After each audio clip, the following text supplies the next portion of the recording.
অনেকেই পেঁপে থেকে বীজ সংগ্রহ করে, কিন্তু আমরা কিন্তু সেরকম সংগ্রহ করতে পারিনি, যেহেতু আমার পেঁপে নাই, গাছ কেটে ফেলছি। আগে হাইব্রিড জাত ছিল, যার কারণে পারি নাই। কিন্তু এখন যেহেতু পারি না, সেহেতু দেশীয় যাতে কোনো ভাইরাসের তেমন একটা সমস্যা দেখা যায় না, হয়তো 100%-এর ভিতরে হয়তো 2-1% ভাইরাসের সমস্যা দেখা দেয়।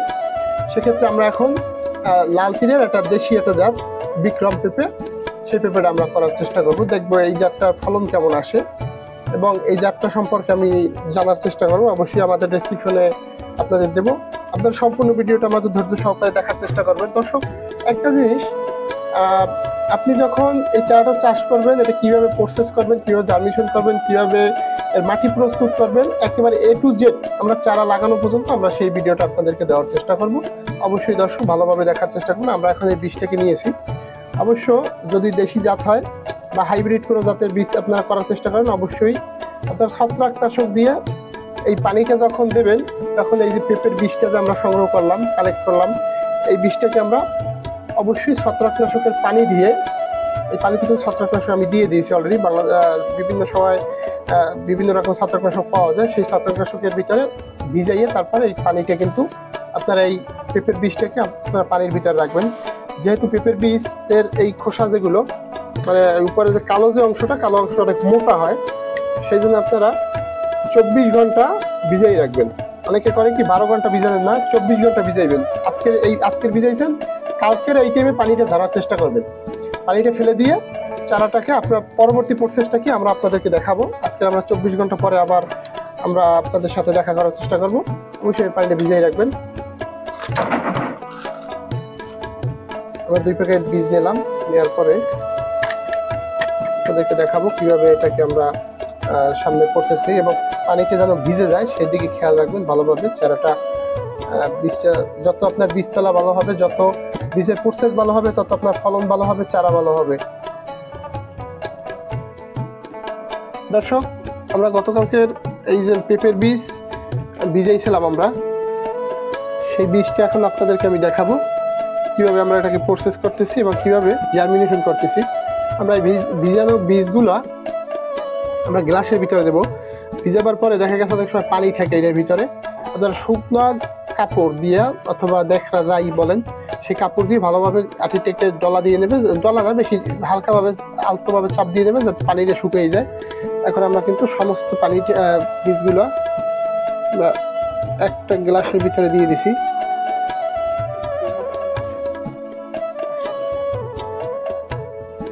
আমরা বীজগুলো সব গ্লাসের ভিতরে দিয়ে দিলাম।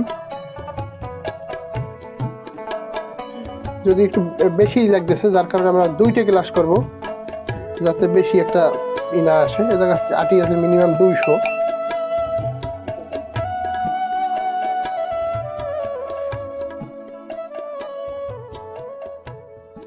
আমরা সমান ভাগে ভাগ করে নিলাম। এখন আমরা 2টা ন্যাকড়া নিয়েছি, এই ন্যাকড়া দুটো একটু ভিজাই নেবেন। ভিজাইয়া এই যে ভিজাইছি, ভিজাবার পরে এটাকে আমরা এটার ভিতরে আটকাই দিলাম, যদি ভিতরে কোনো বাতাস না ঢুকতে পারে। এইভাবে উপর করে রাখবেন।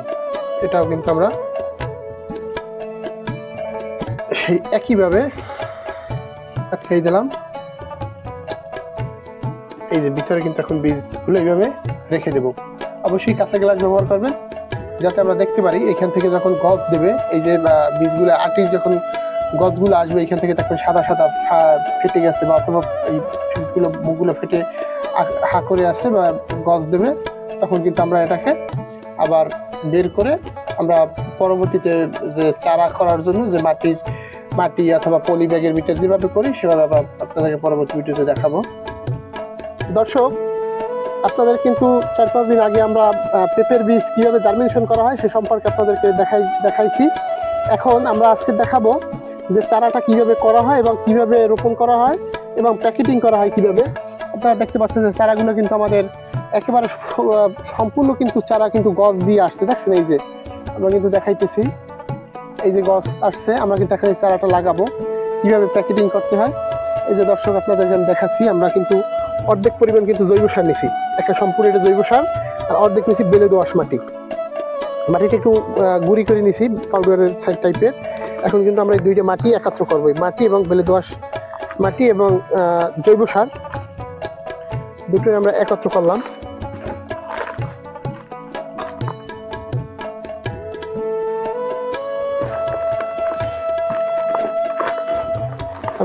অনেক সময়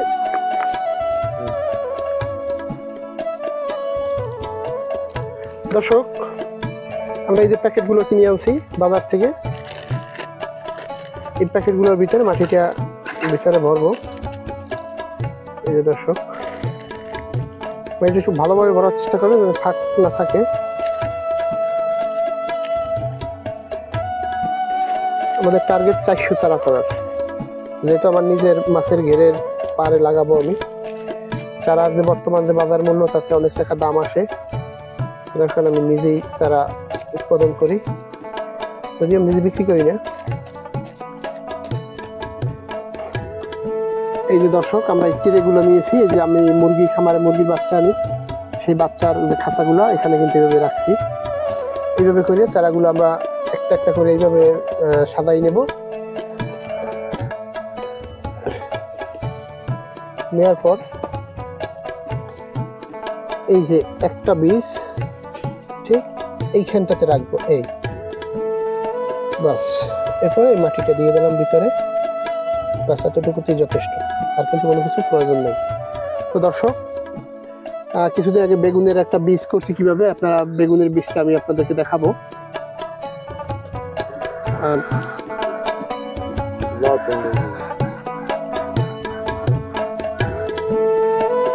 দর্শক আমরা কিন্তু প্রায় 200-র মতো চারা করার জন্য এক একটা কিন্তু 30টা করে আছে, এগুলো কিন্তু ভরাট দিয়ে দিছি একেবারে।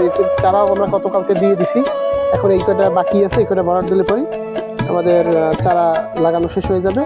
এবং গত সপ্তাহে আমাদের ভিডিওটা দিয়েছি বেগুনের বীজ থেকে চারাটা কেমন হয়েছে সেটা আমরা আজকে দেখবো। দর্শক দেখছেন কত সুন্দরভাবে কিন্তু চারাগুলো গজাই গেছে, একটা চারাও কিন্তু আমাদের মিস হয় না, একটা চারাও কিন্তু আমাদের মিস হয় না। দেখছেন সম্পূর্ণ চারাগুলো কিন্তু যেটার ভিতরে একটা দিছি একটা গজাইছে, দুইটা দিছি দুইটা গজাইছে, একটা চারাও কিন্তু মাইজ যায় না, যেটাকে আমরা বলি। খুব সুন্দরভাবে কিন্তু চারাগুলো গজাইছে। দেখছেন দর্শক কত সুন্দরভাবে চারাগুলো হয়েছে। গত সপ্তাহে